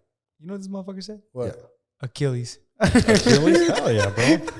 Hell yeah. Every fighter in the world, who would you want to fight? Achilles. He's a historian, bro. And the guy was like, he studied conquerors. Fuck. He studied a lot. Was like, because he's the baddest warrior in the history of the world. He studied every single warrior. Right. He studied everybody, bro. That's crazy. That's cool though. But I think for me, my confirmation and my peace and my humbleness and all this stuff, it comes from like an accumulation of different stories. Yeah. You know, so that was like my third or fourth time being around Mike. Never had a conversation with him, but third or fourth time being around him. But then even just being around different people, like Virgil Roberts was my attorney when I was in the music industry. Wow. And he made it very clear. He says there's a music industry and there's a music business. Yeah. You want to be in the music business, not the music industry. Yeah. The industry will make you broke. The business will make you wealthy. Wow. Like, who tells a 15-year-old that? That's crazy, dude. Because there's so many artists out there that are dead broke, but they have a passion for music. They have a passion for what they do, but they don't understand the business side. And the business owners exploit it. They want fame. Yeah. The owners want wealth. Because we interview, artists, athletes, entrepreneurs, successful people in their own right. But like you said, there's an art form, and then there's a science, and then there's a business, and then there's, the craft. Right. You can be the best musician in the world. You could be the best boxer in the world. You could be the best, whatever it is you do. But if you don't understand the business side, you're going to end up flat broke and unhappy and not really reach the success and the lifestyle that you want. What I respect about you is that, not only have you understood the business side, but you have implemented in your life, and you have resulted in a very successful life. And I do believe that you will, because most time when people say their goals, most people laugh at them, or they'll be like, he's never going to do that. I believe 100% that you're going to make $1 million a month. Yeah, no. I believe it. No, I when you said it, I for not even for a split second that I doubt that you can do it. Right. Other people say things, I'm like, I don't know about that. I have a plan. I know exactly how I'm gonna get there. You have a system, you have a plan, and you have a way to get there. And most of our audiences, they're trying to figure it out. And I think that's a great space to be in, because you're open that you can't be closed to anything. Yeah. And it's 9 times out of 10, especially in America, it's the things that you don't suspect. Bro, Western Waste Management. Would you want to be the owner of Western Waste Management today? Yeah. Hell yeah. Yeah. All day, every day. But if I came home and y'all are my best friends and I'm like, we're going to get in the shit business. Yeah. Porta potties. You I see the vision. But now you look at what it looks like today. Yeah. Right. Toilet paper. Let's say I'm getting a Charmin soft toilet paper because other stuff hurt. You see what I'm saying? Yeah. These are small. It's always the obvious, the thing that you least expect that's going to create success. And so if I was listening to this podcast, and majority of my day I spend listening to podcasts, and I listen to different audio books. I'm trying to figure it out. There's another piece that I'm missing. Why do most, and my dad's awesome. Like if I could spend every day, if I wasn't married, right? This sounds crazy. If I was not married, did not have a kid, I would just live with my parents and hang out and talk to my dad every day because he stretches me. It's like, why do people have that thermostat?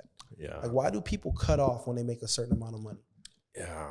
And when you start really looking at it, it's not a lot of money. My dad bought it. We'll talk insurance for a quick second. My dad was 40. He bought an insurance policy for $3 million. Yeah. Okay. My mother has $1.5 million life insurance on her. Yeah. at the time, that was a lot of freaking money. Mm-hmm. Today, my business spits that out passively. Yeah.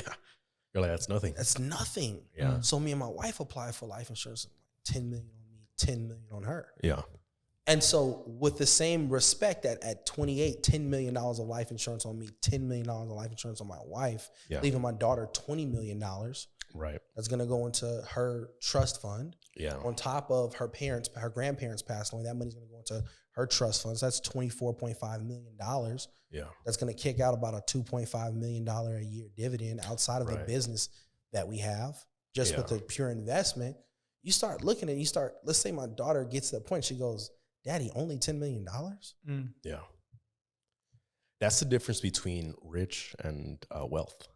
You know, it's like you look at like the Rockefellers and you look at like these people that set up their generations to come compared to people that make a lot of money now, but they don't keep any of it. Right. They don't leave anything for their generations. They don't leave. Well, let's talk. Can we talk about that for a second? Yeah, let's do it. We were having this conversation until like 3 in the morning last night, me and my dad. Right? Is that if you don't know, and it's not our faults, by the way. If you never had money and I spent a lot of money. I spent like especially, well, you know, I bought a Bentley when I was 21. I bought a Ferrari the next year and didn't get rid of the Bentley. Yeah. I also had a couple of Mercedes at the same time. And I was living with my mama and saving 75% of my income. Yeah. I spent a lot of money, but I save a lot of money, right? Yeah. But what I'm saying is if you always dreamed and thought about what it would be like and you finally get it, that diverts you from the mission and you stop making the money, or you consistently make the same number and you adjust your lifestyle to be okay in that number. Yeah. Then you move to a different state. A lot of people left California. I told you guys I want to talk about that, right? A lot of folks left California. You went to Georgia, right? I moved to Georgia, but I moved before. Yeah. I moved before the pandemic and before all the other businesses started leaving. Yeah. I moved to Georgia to open up a business. And guess what I found out about Georgia? Nobody else tells you this. Everywhere you go, Tennessee, Kentucky, Arizona, Las Vegas, it's all the same. It's all the same. You're not saving money. The thought process of you saving money is totally incorrect. Really? Because you're making money in that economy. Okay, so you're making less money. You're making less money. Yeah. So you're making, the gas is $4 in Georgia. If I say that in California, oh my God. Yeah, yeah. I'm moving to Georgia. You moving to Georgia where you're not going to make as much Waffle money. House, literally in Waffle House, they pay you $3.55 an hour right now. That's crazy. Waffle House. Yeah. Yeah, because you're not taking California money to Georgia. Oh, I did, but they didn't. I get what you're saying. You see what I'm saying? Yeah. So I was living a different lifestyle, but I guess what I found out about myself in Georgia? What's that? That because I'm making more, my cost of living is not, I live in a $1.3 million house, and that's on a winery in a resort. Yeah. Me and my wife had a place in the city. My sister has a place in the city as well. So I'm looking like, bro, come on, man. We could live high on the hog out here. Right. My rent was like $4,200. My sister's rent was like $200. If I just move those to California, those same things cost me $10,000, $15,000. It's ridiculous. Yeah. So what am I saying? I felt like I lost drive. Really? Because I didn't have to be on my P's and Q's. I didn't have to be on the hustle man mentality. And to some people, that's peace. Yeah. But I truthfully believe that my wife, when we got married, we moved in May, we got married in June. Yeah. I feel like the first year of marriage was cute and we did our thing, right? Yeah. And we spent time with each other, but she didn't have an aggressive husband that was going after it. Yeah. You see what I'm saying? Because my income grew $1.4 million extra on top of what I was already making while we were out there. Right. So I'm doing less and making more. Yeah. But what does that do to my psychology? Yeah, your drive. Yeah, I understand that. You see what I'm saying? Yeah. So when I came back to California, I had one of my good friends, Logan, was like, man, I'm from Georgia and I moved to California. Gary, you can be everybody needs a Logan in their life, by the way. Gary, you may be okay with being a big fish in a small pond. Yeah. But I'm okay with being a guppy. Yeah. In the ocean. Yeah. Because at least I can grow to the size of the ocean. There you go. And I go, how do I go back to Georgia, Logan? Yeah. I'm just like, after that. So we moved to Georgia. I still have my house in Georgia, right? My sister still lives out there as well. I got rid of my spot in the city. I got a spot in LA, right? Yeah. In Beverlywood, right? My parents stay right around the corner, so that's convenient. Right. But I came back here because everybody else left. Yeah. It's more opportunity. Rodeo Drive is empty, bro. Yeah. I'm going to open up financial franchises on Rodeo Drive. There you go. And everybody's going to talk bad about me. Oh, you're stupid. You're this, you're that. Well, okay, cool. What does Warren Buffett say? When people are fearful, Greedy. Okay. There you go. Yeah. It's finna get real greedy on this side right now. Yeah. You see what I'm saying? Yeah. You're using the principles that make people successful, and most people are scared of that. Oh yeah. You know, and that thought process, do you feel it's inherent, or do you think it's something you could develop? You got to sit down. You got to tell me what inherit means. Does that mean inherited? It means it's inside of you. Yes and no. If I believe that it was inside of you, like 100%, and it couldn't be manufactured and I wouldn't coach people. I see. If I felt like it's not inside of you, I wouldn't. You could develop this, what you're saying. So you're saying it's 100%. something you can develop. Okay. Yeah, it's something that you can develop. And the And reason, I think everybody has it in them, but it gets suppressed. Yeah, the reason I asked that is because there's a lot of people that don't feel that way, and they like that feeling of like, oh, I'd rather live in Georgia where it's, you know, slower and I can relax and calm down. And there's people that they just have this incredible drive that they want more and they want to accomplish more. And I always ask myself, like, is that something that is just inside of them, or is that something that they developed? It's exposure. Yeah. Oh, Yeah. There you go. That's what I was going to say. There you go. I believe that when you expose yourself, like so many people in the world, we talked about this earlier. Yeah. A lot of people don't even know, like, it's not that they want to work 40 hours a week. Right. It's just what they don't know anything else. Yeah. Right. So when you expose yourself to successful, ultra competitive, ultra successful people, what starts to happen in your brain is it starts to expand. Right. So exposure leads to expansion. But I also believe that's a cool phrase. But I also believe that if you're exposed to it and you don't have an avenue to receive it, and you don't have the work ethic to receive it, that causes depression. So that's huge. Because now you're comparing. That's all you're doing. Yeah, and like it's the worst thing we do, but it's human nature. Yeah. We all do. You compare, I compare. I'm like, damn, man, if my shirt could fit as tight as Animal's right now. If I was on swole like Animal, you know? Yeah. So it's natural to compare. Yeah. But that kind of explains, my dad didn't know what a Lamborghini was until one of his friends that was selling dope hit the corner with a Lamborghini. Shoot, yeah. So he's like, what is that? He's like, damn, that's a Lambo. Yeah. Remember, my dad's born in 1963. There's no TV had just got color and it turned off at a certain time. That's crazy, man. He had magazines, but come on, he's not reading no magazines. Yeah. So when he did get to experience it, it was probably 18, 19. Yeah. Right? My dad grew up in the 1980s. Drugs hit the scene. And everybody started making money doing their own thing, right? So probably 19, 20, 21, 22, you start seeing these things. Then you go, I want to receive those things. But he was an EMT. Yeah. His income didn't hinder that. So you go into a state of depression. So I remember my dad telling me, Gary, I used to go to the ice cream truck. And your uncles, my uncles are probably like 13 years younger than my dad. Yeah. So he's 26 going to the ice cream truck. I don't know they were that much younger, to be honest. It's a big difference. Yeah. Right? Your dad is the oldest? No, not his brothers. My mom's brothers. Oh, okay. Yeah. So they go to the ice cream truck and my Uncle Jeffrey pulls out a couple $100 out of his pocket. Yeah. Like hundreds of dollars, like a stack. Yeah. Your dad's making and my dad's like $5. $3 an hour. $5. Yeah. He's like, dang, man, this dude Jeffrey's making more money than me right now. Yeah. So my dad started competing with those guys. Yeah. So he obviously gets exposed to the business, right? And starts his own business and kind of starts going like that. But he started competing with these folks. Not like I'm comparing, but like I want to be able to live the lifestyle that you're living illegally. I want to live it legally. Right. Well, how do I grow up in an environment like that and not want to do the same thing? Yeah. Does that make sense? So it's like if I'm exposed to that, I had a chance while I lived in Georgia to come back to California and purchase a jet. Yeah. One of my biggest things, I don't want my daughter flying public. Like I hate that my daughter flies public right now. I hate it like with every fiber of my body. When you understand how public airlines are ran, I hate it. It's stupid. Yeah. But I want my daughter to only fly private. Yeah.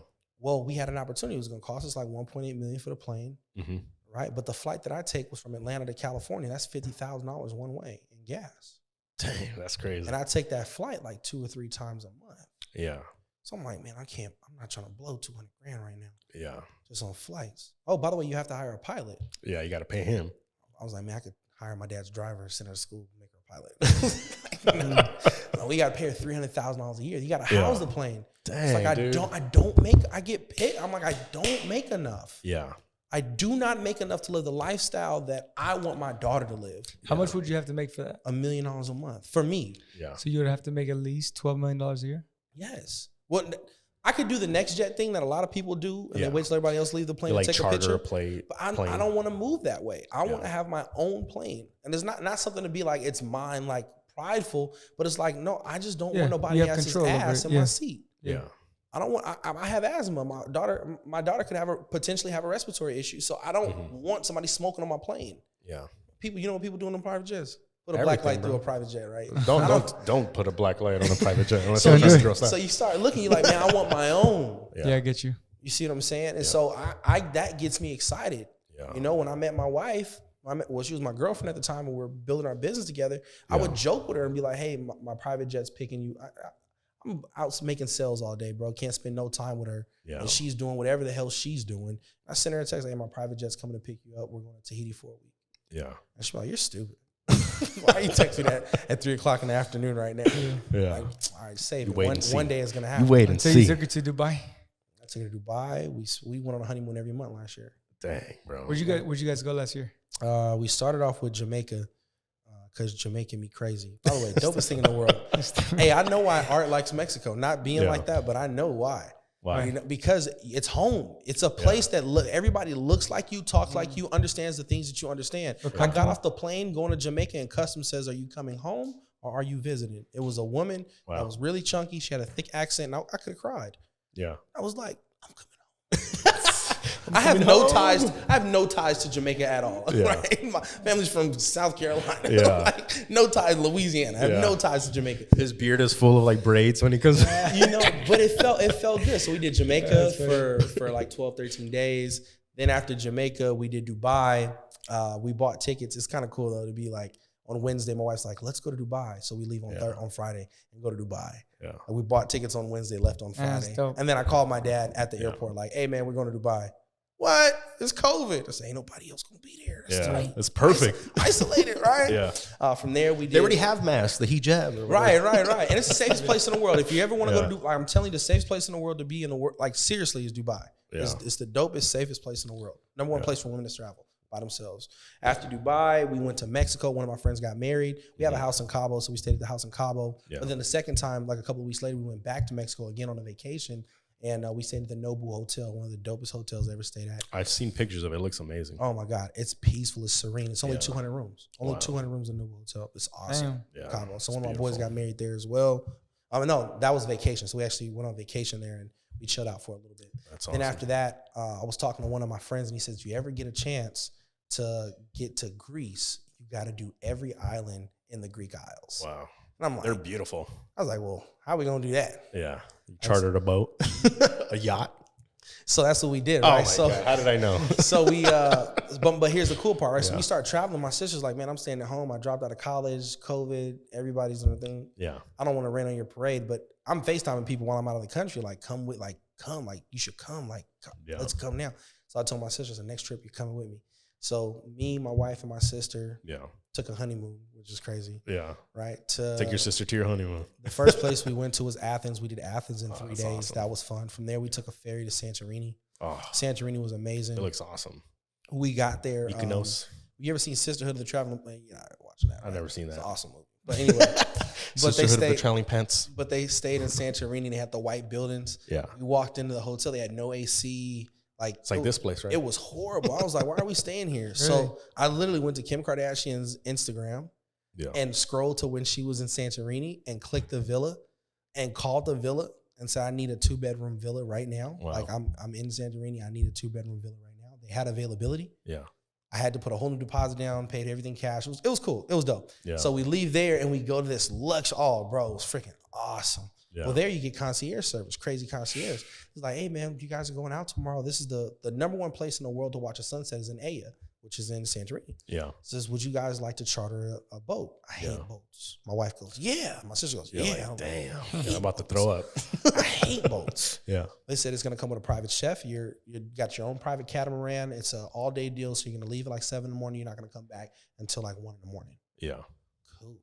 They're going to cook for you, cater to you, everything. That's awesome. So I'm in a private yacht in the middle of the Mediterranean, jumping off, doing flips and all types of stuff. Shit, right into the beautiful blue ocean. Oh, man, God is so good. It was amazing. It was dope, right? And so that was something to experience. Then we left there, got on a ferry again, and we went to Mykonos. That's like the party city. Yeah, that's where I want to go. Meet some of the coolest people in Mykonos. Yeah. It's amazing. We did Nikki Beach, where Drake talks about, come with me. That's where it's at. Full speed, so for the better heat. That whole deal. There we go. Speedboats, baby, in Nikki Beach. You pulled up in your speedboat like. We went to Nikki Beach. That was cool. Then we did Scorpion Beach. I spent $50,000 in like 8 days. That's crazy, dude. Damn. $50,000 8 days. That's the life I'm trying to live, man. You know, so you've been living life. Well, no, that's a byproduct of living in Georgia. Yeah. I built a business, and that's cool, but I lived in Georgia, so I was in that space. I wasn't in the accumulation. I was in the spending phase. Yeah. So you're just out there. Now we accumulate. Now you moved back to LA. You live in Beverly Wood. Yes, sir. And so now I'm assuming, based off everything you said, it's really changed your thought process. Yeah. From just chilling and enjoying life to now you're attacking the life. Yeah. You're attacking life again. Yes, sir. And you're going after it. So what's your I'm interested to know, because we started off this whole podcast by saying, what are your goals? Right. And you kind of were very vague on it. Yeah. I know you said $1 million a month, but that's not it. Yeah. What are your goals?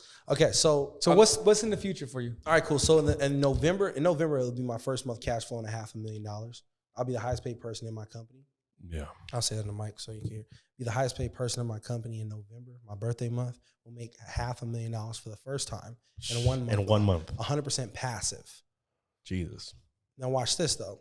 From there, we're going to continue to cash flow $500,000 to $700,000 a month, give or take contest, competition. It's sales. So all you got to do is throw events, and the people do what the people are going to do, right? The agents are, the leadership grows, right? Their cash flow grows. Only way I get paid is if my guys get paid. So I do more training and development on getting my guys paid. Yeah. Right. And so the goal is to get to $750,000 a month. Well, if I get to $750,000 by July of next year, you don't think I'm going to close out the year without touching $1 million? That's only $250,000 more. Yeah. Does that make sense? Yeah. Mm-hmm. So when you start looking at it that way, so it's to, number one, grow the agency, obviously, to 10,000 agents. That's going to be done. We now run a nationwide organization. I was clocking $1 million a year just being in California. Yeah. Now we're in all 50 states. I have somewhere north of like 10 agents in every state, which is awesome. Yeah. That's awesome to have that, because I could scale. I could scale it. Yeah. Then we're hiring. We're at a little over 1,000 people right now that are waiting to take the exam this month. I got 1,068 license. It's like 1,098 now, but 1,098 license. Got 1,000 waiting to take the test. Once the month closes out, let's say we have 2,000 waiting to test. Yeah. And we're gonna hire more people next month. Mm-hmm. Yeah. People are jumping into the financial services industry like crazy because of the type of money we can make, right? But then how we make the money and how it has a passive side. You can use it as funding for whatever you're truthfully passionate about. Right. So the goals are tied to money, but it's really tied to people. Yeah. So if you can kind of like scale that back and look at it and go, okay, cool. Well, Gary right now on, what's today? The 19th, right? On the 19th, July 19th, Gary's making $250,000 a month. It was cool, right? Yeah. But then if you look at Viv, who's making $20,000-$30,000 a month, and she's making $60,000-$70,000 a month in November. What are you going to be making at that point? You see Art Martinez, Art's making like $100,000-$115,000 a month. Yeah. He's making $300,000 a month in November. Yeah. You start looking at the trajectory of the leaders from Sergio, like literally April and Monte, April and Monte, BJ and Aaliyah. You look at these leaders, Arlene Jimenez, you start looking at these leaders and you start going, wow, their income's jumping. Right. So the thought process is I get my guys paid more and I get paid more. Yeah. Does that make sense? It's a law, bro. Givers gain. You know what I'm saying? The more you help others. The law of reciprocity. That's what it is. It's a universal law. Yeah. You give, not looking to receive. Now I'm looking to receive, I'm gonna be honest with you. There's a period, there's a period of giving and there's a period of receiving. Right. Like you said, when you were in Georgia, you were in the period of spending, Yeah. Now you're in the period of earning. Yeah. So it's a universal law, like you just said. And I believe you're gonna get there. Yeah, no, I truthfully believe. I really do think. So even with Chris, like you look at the trajectory of what Chris has going, just promoted out he has 2 locations. So to have 2 franchises and have a broker that he developed on his own is big, you know? So you start looking at it, you start going, okay, damn, man, well, hold on, time out. It only took him a year to develop this guy. Yeah. And do we get better in our leadership? So now he can get it like in the next 90 days, he can have another one out. Yeah. So now he can triple the size of his distributorship, can triple the size of his agencies. you start looking at it like, damn, man, this dude Chris could start making $60,000, $70,000 in the next 3 months. Yeah, what your dad was making back when you were and 20. So you start looking at, then you also, but then he's gonna say, what, man? I watched Gary go from 60, where I'm at, to 250 to 500. How? That's way more obtainable. So as long as you have somebody that's in front of you moving, as long as you have somebody that you can look at, for years it was Grant Cardone. Yeah. For years, it was Grant Cardone until we paid $10,000 a person, me and my dad, to go do a mastery class with him. And his guy, Brandon, spent the whole class talking about how dope of a situation we're in. Yeah.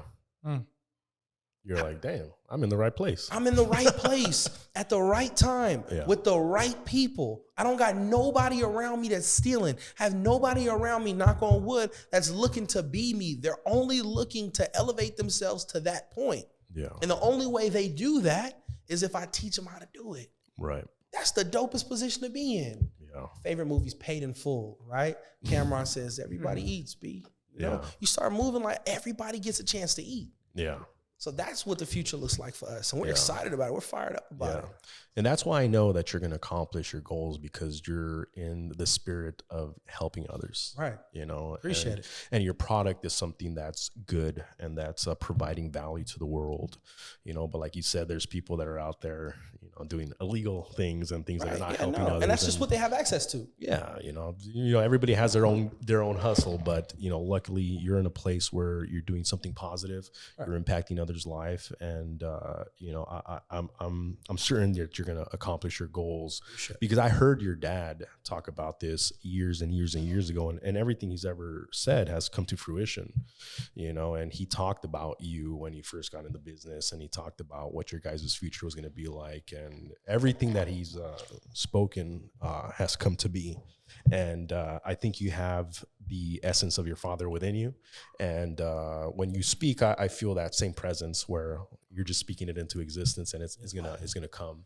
You know, so I really want to thank you. For sharing your insight. Sorry about that, brother. It's okay. I'll re-ask the question. So I got a question. Yeah. What does the future look like for you all? You know, we talked about my future. I mean, I told you guys I didn't want to come on here and be interviewed. I wanted to be a co-host, you know. So let me interview you. Let's do it, bro. What does it look like for you guys in the next 12 months? Yeah, so we started the podcast probably about 2 months ago. You know, we're on this is episode 14. You know, and we're looking to grow it. You know, the purpose of the podcast has there's a lot of purposes behind it. You know, one of it is to obviously help young, aspiring entrepreneurs, artists, athletes, anyone that's trying to accomplish some type of big goal in their life. For the most part, people don't really have mentors. They don't have someone directly to them that can guide them and help them. But I'm hoping that through the guests that we interview in different you know, industries, can inspire people and help them learn the mindset behind success. Right. Because everything that you've said and every guest that we've interviewed, even though they're in different fields, different industries, different crafts, different art, the thought process is the same. Right. You know, the grind is the same, and the journey is very similar, you know, and success leaves clues. And your dad taught that to me at a very young age. And luckily I understood it, and I applied it in different things that I've done. And thankfully it has helped me, and I'm hoping to help other people along the same way. And we're looking to interview more people, more successful guests, more successful entrepreneurs, artists, from all walks of life to impact more people. And it gives also an opportunity for our guests to share their story, right? You know, because most of the time when you see a successful musician, a successful artist, a successful entrepreneur, you don't know their story. Right. You don't know what they went through. Right. You don't know the struggles that they had to overcome. And, you know, I know we didn't really touch too much on your struggles outside of, you know, when you were super young, right? But there is a period of time where you have to really grind it out, right? And you have to put in a lot of work to get to where you want to be. And, you know, that's where we're at right now. Yeah. Right now we're interviewing people, we're putting out a lot of content, and in the future we're hoping to grow this to have hundreds of thousands of viewership And we're going to be putting out together a men's development seminar. Chris is going to be part of that as well. We're going to have online courses on different subjects, whether it's sales, personal development, leadership, all kinds of different aspects that people are going to have access to. We're going to have ongoing seminars and online courses, and it's going to be a business in itself. But at the same time, it's going to be an opportunity for people to have a point of access for successful people. Yeah. A catalog of successful people. Exactly. Like School of Greatness with Lewis Howes. Yeah, that's exactly what we're. Collaboration, Annabelle, is the new currency. Yeah. I said that in January of this year. Everybody else has said it and kind of took it and ran with it. Say that again. Collaboration is the new currency. It is. That's something I wanted to talk to you about because, when I was around, there was no YouTube. Yeah. There was no social media. There was no Instagram. I remember when MySpace came out. That was like the first big social media platform that was out there. And then Facebook came out. Now there's Instagram and TikTok. And like you were talking about how being exposed to success will elevate your viewpoint of life. Right. Now everyone has access to so much information. Right. Whatever you're trying to accomplish, there's someone out there that's successful at it and they can help you. Yeah. And my goal is to get those people connected. Yeah. That's it. I think that's what Dreams to Reality should be. Yeah. I think you guys should be a platform allowing other people to come on here and host podcasts. Yeah. That's it. I think that's what once the camera goes off, we're going to talk about it. Yeah. But I think, this is something that I want, a space that me and my dad have wanted to go into. Yeah. We just don't have the knowledge on how to, I have the knowledge on how to do it, but the temperament to do it, to take action. Yeah. Remember, famous people want to be rich. Rich people want to be famous. Yeah. If you can feel that need, yeah, you the man. Yeah. How many people that rent cars on tour? Yeah. All day, every day. Because why? Rich people have the money to spend to rent a Lamborghini. Right. With a $5,000 deposit for $2,000 a day with a 15-mile guarantee. You can't go more than 15 miles. Yeah, exactly. Because they want to be famous. Yeah. They like this. Oh, dude, nice car. Right? Yeah. So if you can service that, I think you got something here, man. Let's talk about it. Yeah. I'd be 100% down. Yeah, dude. To be a part of that. So yeah, let's talk. We've been on here for like 17 hours. Yeah, we've been here for a while, bro. So we'll start wrapping it up, but we definitely have to have you come back on at some point. I definitely want to have your dad come on. I want to show. Annabelle, I want to show. Let's do it. I want to show on the Dreams to Reality platform. Let's do it, bro. I want to show. Let's do it. All right. We're gonna talk about it, bro. It's gonna be called Above the Influence. Oh, I freaking love that, dude. I love that. We're gonna shoot it at the penthouse. Let's do it. That's I'm down, dope, bro. You heard it here first. Above the Influence with G2. You guys hear it? You have to say the line 2 more times though. Oh yeah, this is gonna be the best. Oh yeah, you're right. This is gonna be the most watched podcast, the most watched video that you guys have ever done. Dang. Whoever comes after, yeah, gotta fill my shoes. You guys hear that? All of our guests. Who's next? Art Martinez? Art, you're getting called out, bro. See, why you do that? Why you do that? You ain't have to do that. Well, but it's definitely still going to be the most watched. It's called competition, bro. It's going to be the most watched. This will be the most watched, the most note taken. Yeah. The most comical. Yeah. The most shared. I'm telling you, you'll see. Man. I love it. You'll see. Bro. We're doing numbers.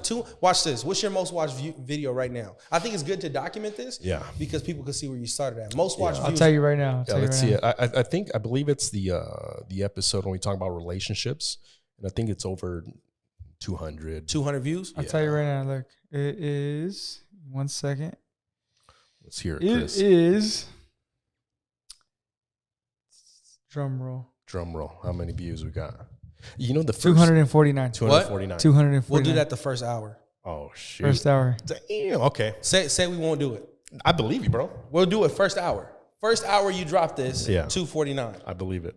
First hour. First hour. Watch me do it. He's got the influence. He's got the power. It's not even about the influence. It's about the content. It's about the information he's delivered tonight. Folks are going to watch this and be like, man, I was glued to it. Why? Because Annabelle asks great questions. Chris engaged. We know each other. It's easier. Yeah. Versus sitting here asking somebody like. Yeah. You don't know. So what's your favorite color? Right. Well, hey man, let's go get that tomahawk. Let's go do it, bro. We're gonna go get some G2. some Thanks A5. Thanks for hopping on here tonight. No problem. I appreciate you guys. Where can we find you, brother? Where can you find me? Yeah. I'm everywhere like air, baby. That's where you can find me. Call him O2. There we go. You ever seen what is it? Waist deep? O2, right? No. I'm on Instagram. My Instagram, whoisg2_. I never post on there because everybody's posting on IG. Yeah. Catch me in real life. Pull up on me. Holla at your boy. I'm really there. Yeah, let's do it, brother. Catch me at the 10,000 building. Oh shit! Holla at you. All right, we out. We're out, guys. That was dope.